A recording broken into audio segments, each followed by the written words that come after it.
মরুভূমির দুপুরটা ছিল ভয়ঙ্কর গরম। ওয়েসিসের ধারে বাবা তোতা সহ সব পাখি গরমে ধুঁকছিল। হঠাৎ তোতা দেখল রোদের মাঝে একটা বাচ্চা কচ্ছপ পিপাসায় মরে যাচ্ছে, পাশে কেউ নেই। বাবা তোতা দৌড়ে গিয়ে পানি আনলো আর ফুটা ফুটা পানি কচ্ছপটার মুখে দিতে লাগলো।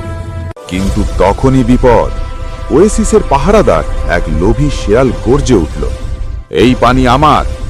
সবাই পালালেও বাবা তোতা সাহসের সাথে বলল, পানি কারো একার না, এই পানি সবার। শেয়াল তেড়ে আসতেই খরগোশ, হরিণ আর উট শাবক এসে তোতার সামনে ঢাল হয়ে দাঁড়ালো। সবাই বলল, এই তোতাই আমাদের বাঁচিয়েছে, আজ আমরা ওর পাশে। শেয়াল ভয় পেয়ে থমকে গেল। তোতা আবার কচ্ছপকে পানি দিল। ধীরে ধীরে সে চোখ খুলল, ফিরে এলো একটি প্রাণ। বন্ধুরা, এই পরোপকারী তোতার জন্য একটা লাইক দিয়ে চ্যানেলটা এখনই সাবস্ক্রাইব করো।